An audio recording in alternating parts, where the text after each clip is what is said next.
Good evening and welcome to Daily Politics on Trust TV. I'm Hamza Idris. Tonight, we track the rising Middle East tensions sparked by the deepening war between Iran, United States and Israel. The reported assassination of Iran's supreme leader Ayatollah Ali Khamenei and his lieutenants has pushed the crisis to a new level. Missiles, threats and counter-threats now shape the headlines. Oil prices are climbing, markets are nervous, and fragile alliances are under pressure. From Tehran to Washington, the stakes are clear. A wider conflict could disrupt global energy supply, strain diplomacy, and hit economies already battling inflation and debts. What does this mean for global peace? How far can this go? And who pays the price if it spirals? Joining me in the studio is Professor Muqaddam Imam, an expert in international relations and diplomacy. We'll also connect with Barrister Buhari Yusuf, lawyer and public affairs analyst, as well as Muqaddam, researcher and columnist based in the United Arab Emirates. Gentlemen, thank you for joining us. But first, here is a quick look at the latest developments. Following fresh US-Israeli strikes on Iran, global energy markets reacted sharply. Natural gas prices jumped by nearly 50% after quarter energy halted production, citing military attacks on its facilities. The spike comes as Iran intensifies retaliatory strikes across the Middle East.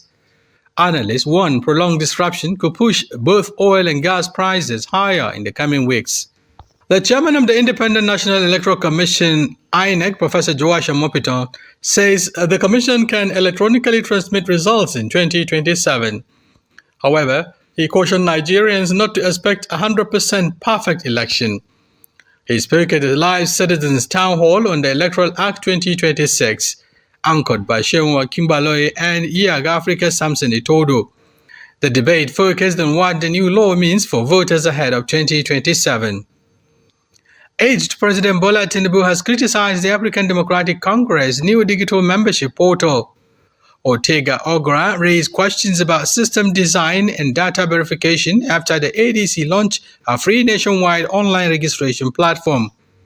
The party says the portal aligns with the Electoral Act 2026. Critics argue the platform must address credibility concerns to avoid abuse.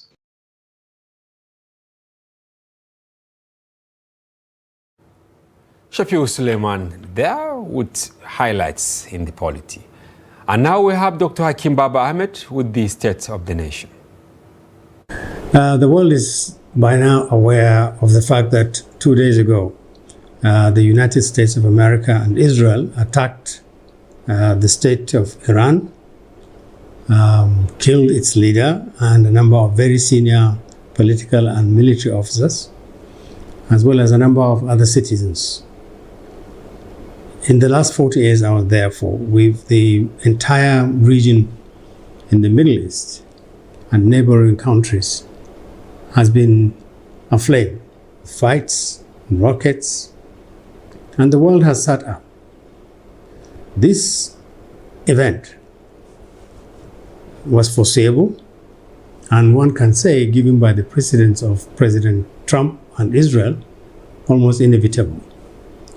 Clearly, the United States had decided to effect regime change, meaning removal of the entire leadership of Iran and maybe installing a different one, or giving a chance to the citizens of Iran to choose who will next govern them. Unfortunately, it doesn't work as neatly as leaders like Trump think. What we're likely to have is what we're beginning to see now. A lot of chaos, prolonged crisis, both within Iran and around it, and a lot of uproar around the world. We don't expect anybody in the world to challenge what America and Israel have done. They've done this before, and the way things look, they're likely to do so anytime. What this attack has done is to reinforce the perception that exists right now. Now, there is no world order. The world has the order of the strong, and the weak has no order, and he has no reprieve, he has no recourse to anything except to run away from the strong or to submit to the strong. We have a large population of Shia in this country, and there are millions and millions of Shia and followers of Iran all over the world. They will obviously present what had happened and take steps to see what they can do to salvage what is left of the Iranian revolution, Iranian country, the Iranian leadership, and maybe to rebuild Iran. No one can say what would happen in the next few weeks. What we do know, and what we should be aware of in this country, is that America also has an interest in Nigeria. It has said so. It has already sent a bomb in our country. It says it will attack us. It says that it will encourage massive changes in the way we live with each other, largely along Muslim-Christian lines. Under Trump, nobody should take America for granted. So we are in trouble too. But this is not the kind of trouble that will just come in one day and go. Nigerians who are happy that America could go into another country, kill its leaders, or pluck them out, and embark on massive changes or hope that changes will occur, should look into the history of American involvement in other countries. So let's make a number of things very clear. Our leaders should condemn what Iran and Israel have done in Iran, and should do so very clearly and unequivocally. We do not support an activity, an action undertaken by one country against another. 2, we should demand that the international community stands up to condemn what America and Israel have done. 3, we should be very careful about the way we relate to America. If we continue on the path of disunity, and some of us are calling for America to come in and take over our country, bomb us, cage us, divide us, then we should read the history of countries that have done the same thing to America, for America, against our country. We are in danger, and we should say to the Americans, what you've done in Iran is condemnable, and Nigeria will not tolerate any more involvement of America in our affairs. Dr. Hakim Baba Ahmed there with words of wisdom, especially to Nigerians who are celebrating the invasion of Iran by the United States of America in cahoots with Israel. Now joining us from the United Arab Emirates is Muhammad Muqaddam. He's a researcher and columnist. Malam Muhammad, welcome to our program. You're welcome, Mr. Hamza Idris, right? Yes. How safe are you? And can you hear me well? Very well. Yes, Muhammad. I can hear you. Great. Yes. I said, how safe are you in United Arab Emirates, and how safe are other citizens, including thousands of Nigerians? Well, of course, there is an easy calm in the country and across the region since the start of these hostilities a couple of days ago. Even though the authorities here have been trying to assure people, the general public, that everything is under control and that there's no reason to panic, and everyone should go about his own business. This is even though there are some, of course, certain public enterprises that have scaled down their operations drastically, like Dubai International Airport, for example. For the past 2 or 3 days, there has been so much extensive disruption of travels, even though a few hours ago they announced that they are starting partial resumption or something.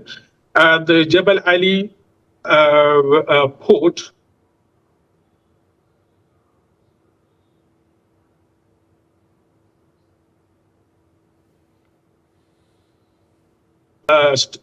financial market is not open. So a lot of things have been affected, and people are, though they are not showing like a panic or something, but they are quite worried because you don't know when and where a missile may fall on you. Even though the authorities here are saying that almost all the missiles fired on the country have been intercepted. But mind you, that even if a missile is intercepted, it turns into debris. And that debris falls on people, falls on buildings, falls on businesses and other civilian infrastructure that causes damage, fire outbreak, and death, of course. So people just, they are just going about their businesses, but was kind of a bit worried, to be honest. Okay, why are leaders in the Middle East blaming Iran for what it's doing now as part of self-defense, the way people put it, when they allow the US to have its bases across the region? Why are they now taking the blame to the doorstep of Iran? Well, they are arguing that some of them, their strategic defense and other strategic alliance with the United States preceded the establishment of the Iranian revolutionary government, which started in 1979. Their strategic alliance with the United States preceded that year. So they have been all along American allies. And America has always had this military installation in this part of the world. This is number one. So what they are arguing is that they have not brought these military bases because of Iran. Mind you, also, the United States has more than 700 military bases around the world. These countries are part of the countries where these military bases are here. This is number one. Number two, they are also arguing that they have been at the forefront about lobbying and the pushing for the United States to not start this hostility all along. Iran knows that. Everybody knows that. Countries in this region have been particularly interested in that the United States should not start this war. And they've denied the U.S. access to their countries to launch attack on Iran from their own countries. That's why all the U.S. attacks this time around are coming from the U.S. naval or big aircraft carriers around the region, which are strategically stationed on the international waters. And from as far as Diego Garcia, which is a British military base on Indian Ocean, that the United States also is using. That's why they are asking, and actually they are shocked, why with all these facts available, Iran is still insisting on attacking them, even though also they are not the only country in the region that hosts the U.S. bases. There are countries which are much closer to Iran. Pakistan, for example, is also hosting U.S. military base. Turkey is also hosting a U.S. military base. India, even though they don't have borders with Iran, but it's still very close, and they also have U.S. military bases. Why is it not attacking? Why Iran is not attacking these countries and only singling out this country and targeting?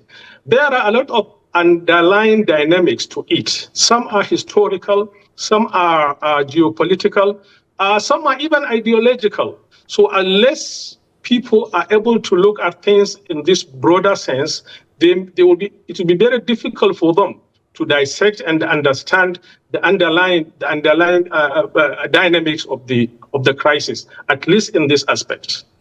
Now it has happened, and what is the magnitude in terms of disruption of maybe oil flow among other businesses in the Middle East now, vis-a-vis how it will affect countries like Nigeria?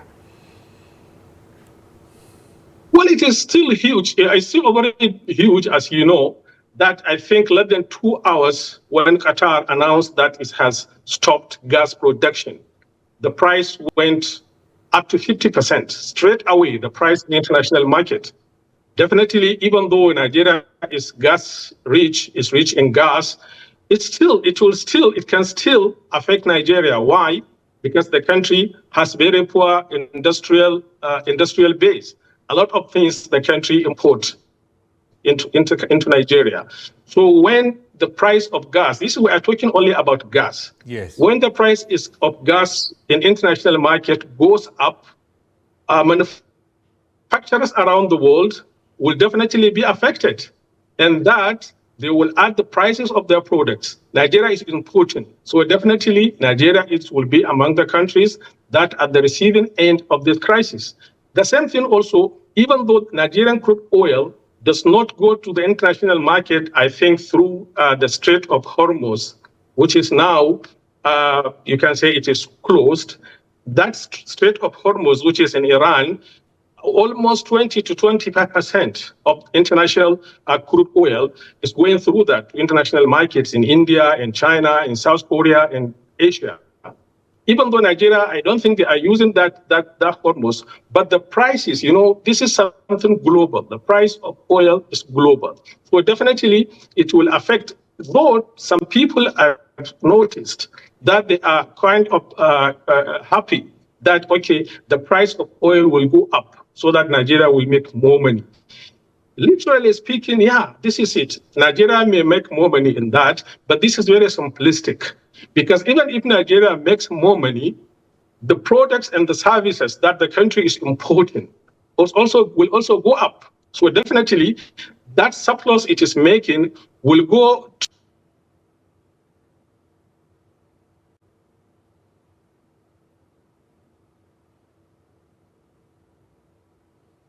so from all sides. Actually, nobody stands to benefit from these hostilities. Everybody is going to be affected in one way or another. Okay, now talking about geopolitics, who is right and who is wrong in triggering this war between U.S., Israel on one hand, and then Iran on the other hand? In politics, it's not mathematics. In politics, 1 + 1 does not mean 2. 2 + 2 does not mean 4 in politics. You have to look at things from all perspectives. People in this part of the world are worried that since this regime in Iran started in 1979, it made it clear that they will try as much as possible and as much as they can to expand the revolution across the region and beyond, because the regime is ideological. And that ideology entails that the supreme leader of Iran, whoever is occupying that office, is supposed to be the leader of the entire Muslim world, regardless of their countries, regardless of where they come from. And they came on that premise, and they said, we have to export this revolution to other countries. Since then, countries, especially the countries which are very close to Iran, are particularly worried. Especially since then, Iran started to establish militias in their own countries, not in Iran, militias in their own countries, their own citizens, and they are proclaiming that their loyalty is to the supreme leader in Iran. So definitely no country will tolerate that. So since then, they have been very worried about that.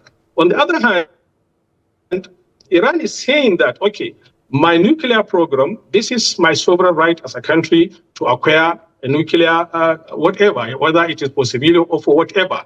But why everybody, especially in this part of the world, is worried? They are worried that Iran is acquiring nuclear so that to further use it to dominate the region and to, of course, expand the revolution it is saying. Because they are arguing that why they did not express any worry when Pakistan acquired its nuclear. Pakistan had nuclear, the only Muslim country that officially has a nuclear weapon. But why these countries never worried about that?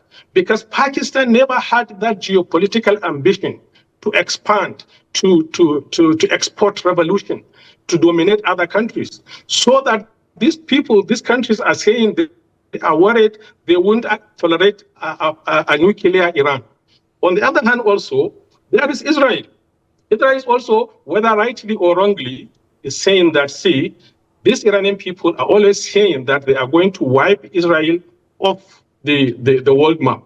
Whether, of course, this is quite political and it has its own underlying objective for saying that they are not really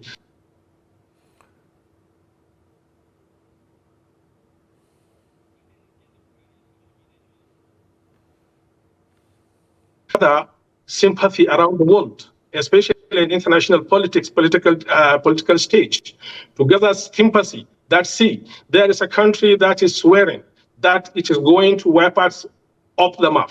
Israel has always used this to attract global sympathy in international politics, and in fact instigate a country like the United States, especially in Western Europe, to be against Iran and to take measures that would prevent Iran from pursuing or acquiring nuclear weapons. All right, Muhammad, you know, this is highly technical, but I want you to simplify it for our viewers so that they will understand. Which one is better for the larger part of the Middle East, I mean the Muslim world, Sunni or whatever? Is it to align with Iran, even though Iran is Shia, or to now shoulder their destiny on the United States, the same country that has been accused of actually using and dumping different civilizations over decades? I've said this depending on each country's interest, where a country is heading to in terms of what it's set to achieve. You know, these are countries, and every country is a sovereign country, and they all have their strategic interest. In the United States, they saw a country that maybe is reliable politically and maybe economically, maybe, of course, militarily. Because why? If you go back when that alliance started, you would find out that it started mostly around before or within the Second World War. At that time, almost the entire world, even Europeans included, rely on the United States to protect especially their existence. Especially at that time, they were facing existential threats from, you know, whatever was happening. And this region at that time also was very, very unstable. Countries were still coming up after the collapse of the Ottoman Empire and a lot of things. So they saw the United States at that time a country very, very far from them geographically, but very strong. So they saw it as a reliable partner militarily to provide military expertise, military equipment, a lot of things to protect their entities from hostile countries or from other countries that may be interested in, you can say, destabilizing them for whatever reason. Now that thing has been there for more than 80, 70, even 90 years. For example, if you take like a Saudi Arabian example, their strategic interest with the United States started since 1930s. Now we are talking about 70, 80, 90 years.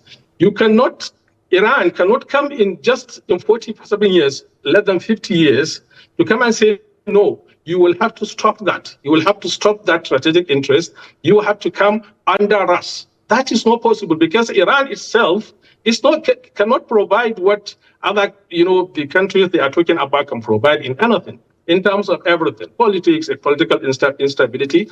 The country is still itself unstable, economically unstable. People are going through difficulties or have been for decades because the country has been investing heavily in things that have nothing to do with the quality of life of their citizens. They are spending on militias around the world. They are spending on armed groups in Pakistan, in Lebanon, in Yemen, in many countries around the world. They are spending the country's resources just to make sure that the country expands and what they call it, export the revolution. Things have their repercussions within itself, the country itself. That's what explains the hardship the Iranian people are going through. The country is very, very rich, just like any other country in this region, but their quality of life cannot in any way be compared with their counterparts in the region. Why? Because the country has squandered the resources in pursuit of exporting what it calls revolution, because Muslims, they by all means have to be under the control of Wali al-Faqih, who they call the supreme leader in Iran. So no country in the world will find itself in this situation unless it becomes, of course, very worried that if anything happens, definitely they are going to be lost, and they are going to be subsumed or whatever. So depending on each country, every country has its own. Yes. Thank you very much. I wish we have more time. Muhammad Muqaddam, unfortunately not on our side, talking about time, but it's an ongoing Thank you very much. But I just have to note something. I want to note something, please. When you are addressing me, yes. I mean, spell the name as you see. It's not Muqaddam. It's Muhammad Qaddam Siddiq. Yes, Muhammad Qaddam Siddiq. Exactly. I hope we're not live, right? Yes. Thank you very much. Thank you very much. We're live. We're live, Muhammad. Thank you very much. We will still get oh my back God. to you. Yes, we'll get back to you in the coming days. The conversation will continue. Thank you. Thank you very much. Thank you. Right. Thank you. And now, still via Zoom, we have Barrister Buhari Yusuf, who joins us from Lokoja. Barrister Yusuf, welcome to the program. Happy to be with you. Yes, straight away. Now, Ali Reza Arafi has joined, of course, President Massoud and then Chief Justice Mohseni. Do you think they can stand the test of time, pending when they have, an entrenched leadership in the country? Well, before I go to your question, may I give a little background so that I will have go ahead. Something to fall back on. But you have less than 3 minutes to actually make all the points. But go ahead, yes. Here we are facing two things: betrayal of diplomacy, and then an externally imposed war. To Americans and Israelis, these are the choices they have. Unfortunately, it doesn't really take into consideration the historical, perspective of Persian development, Persian revolution, and of course Persian civilization. Having said so, since you said there is not much time, I want to tell you that Iran has a system, well-developed system, that has an internal capacity to withstand pressure. The resilience of their system is built on this preservation. Preservation of the office occupied? No. Preservation of the system. And the assassinated supreme leader makes why he built on that trajectory. All right. Strengthen the. You say, am I? Barrister. Hello, Barrister. The network is really fluctuating. I think we have to try again. Maybe we'll get you right. Yes, because it's really fluctuating and then not audible. Our viewers are not actually catching up with us. We will try. Yes. Okay. All right, viewers, we'll go on a short break, and when we return, the conversation continues. Don't go away.